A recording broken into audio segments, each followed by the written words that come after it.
Hello and welcome to the Residual Royalty Academy. This is the channel where I show you how to go from nothing, zero, to at least $1,000, if not $2, $3, $4, $5, or $10,000 per month by publishing low and no content books. But in this video, we're actually talking a little bit about more high content books. So this right here, as you can see in the title up there, this is a high content book that I had written in the diverticulitis niche, which is kind of in the health niche, which doesn't really resonate with me that much. I don't really enjoy writing books in this niche, and that's why I've decided to share this this niche and one of the chapters of this book with you, just to kind of show you and demonstrate how to use Grammarly to really improve the quality of your books. And this is especially helpful even if English is your first language. I mean, me personally, I got A's all the way through school in English, and even Grammarly finds a lot of stuff that I miss. And mistakes that I make. So even if you're English, you still probably need Grammarly or some sort of grammar spelling checker to make sure your high content books are really up to scratch. And if you're doing kind of a mid-tier content book, you know, even something like a really short children's storybook, it's probably still really smart to actually put it through something like Grammarly just to make sure all your apostrophes and commas and everything is in the right place. So yeah, I'm not actually going to publish this book on Amazon. Obviously, you know the niche. It seemed like a good niche, but I really just didn't fancy putting a book out there that was like telling people how to manage their internal bodily functions from something I didn't really know anything about. Like, I don't know anything about this niche. Only the writer kind of got all the information off Google. So I just feel kind of bad putting this health information out there, because if it's wrong and somebody kind of gets ill from it, I mean, there's disclaimers. Sure, I'm probably not going to get sued, but personally, it just doesn't sit right with me. So that's why I decided not to publish this book. So yeah, it's a few $100s down the drain, but you can see it was like a 14 chapter or so book. Let's just have a quick look through the introduction. So it says, if you've picked up this book expecting another science speak guide, you'll be relieved to know that's not what you're going to get. You can have a quick read through this yourself.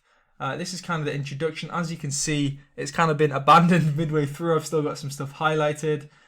Some notes about still needing to add quotes in. Here we've got a section describing the author's story. Obviously it's made up, but it seems kind of legit, so it's pretty cool. And then yeah, after that we kind of go into the first chapter. We can have a look. Actually, let's just look through all of chapter 1. So let's describing the difference between diverticulitis. Now, most of these topics, these are just topics from other books. You know, these are kind of the things that somebody reading this, everything they'd want to know would pretty much be covered in this book, because most of the information that I added in the chapters was just information that was in chapters of other books. And that's how most people actually create these high content books.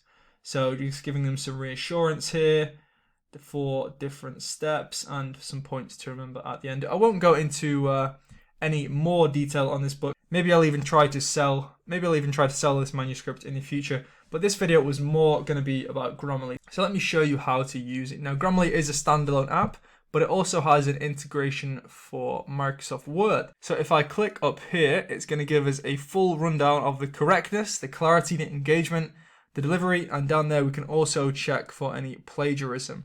I am actually going to show you this first before we actually have a look into that while it loads. This is the Grammarly app. I'm just going to paste this in here in a minute for reasons I will make evident. But yeah, a quick intro to how I kind of edit the books. So when I get the manuscript back from the writer, I read the entire thing, making some changes as I go through, you know, where I see fit. This is kind of the most time consuming because all the information is brand new to me, and I'm just trying to kind of even learn about the topic myself while I'm reading the book.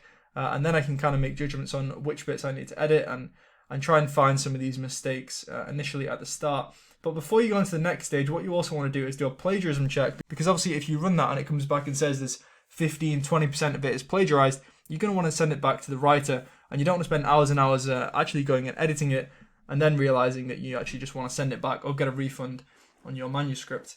And you also want to clear the formatting on a backup copy to check there's no encoding or word count fraud. Sometimes that kind of thing can go on. So you can see here, if I just click, I believe it's this one, you highlight the words and then you click that.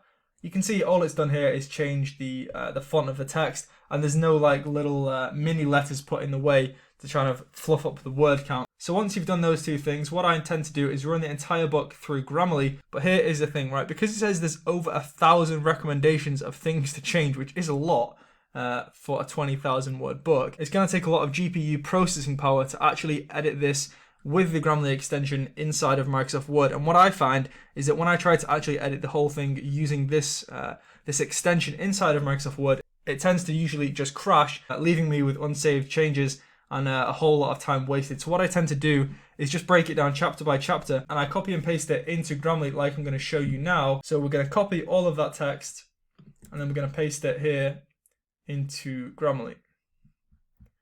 Just hit done. And then what I do is go through all of these changes one by one. Sometimes it's easier to actually go through all the correctness ones first, then go through all the clarity ones. You just click on it and it's only going to show you those ones.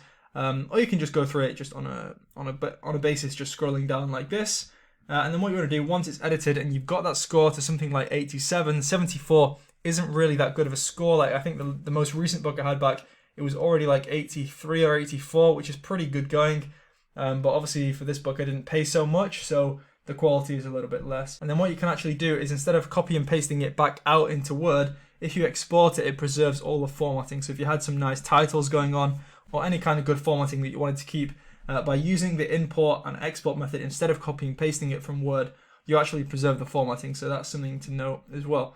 So like I say, you just go through the entire book, try and get the score up to like 85, 87, even 90 if you can. Make sure it's really strong, and yeah, Grammarly's going to pick up a lot of things that you miss. So let's try and see. So what do they want here? Probably some commas. So we click that, and then we can take the recommendation they've given there. And over time, that score would go up as we make the recommended changes. Now, on some occasions, maybe 2 or 3% of occasions, the corrections it wants to make will be wrong, and you just got to use your best judgment to really know that. And as you can see, my laptop's getting really slow, even with just 1 or 2 chapters pasted into here. So you can imagine if you try and do the whole book at once, it's going to just take an absolute age. So you want to try and break it down into as small chunks as possible so that your computer or laptop can handle it.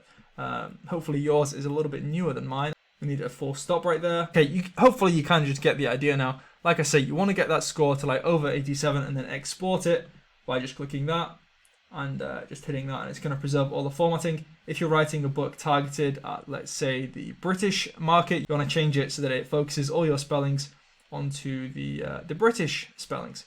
So that's pretty much it. So like I say, after I've done that and I've exported it back out, which is what I've just finished doing earlier today for a different book, not that book, I would go through it again and then make some kind of final changes and then read through it one last time just to check everything seems good.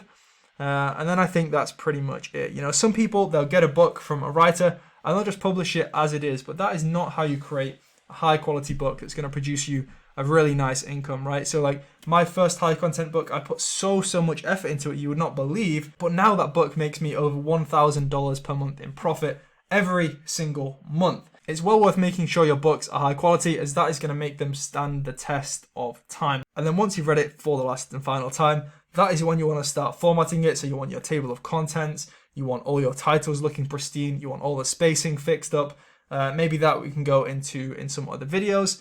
And then after that, you want to send it, or this is what I do, I send it to somebody on Fiverr who formats it into the paperback edition or the paperback format, and that costs around $25. And then that is that done, and then you just got to do the cover, the description, and obviously launch some ads as well. So I hope that's been a useful video, just giving you kind of an introduction to Grammarly. If you do want to get Grammarly, I believe I paid around $60 for a whole year, and you do get the plagiarism check. Let's just click that just to show you. Yeah, you can see that plagiarism check, it just kind of pulls up all the links. 2% plagiarism on that chapter or so that we pasted into here, so that's absolutely fine.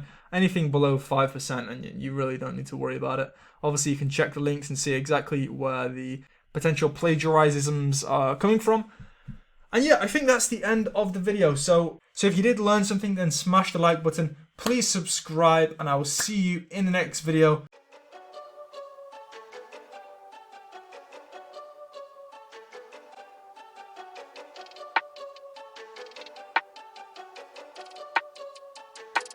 They wanna count me out before I'm even up. They wanna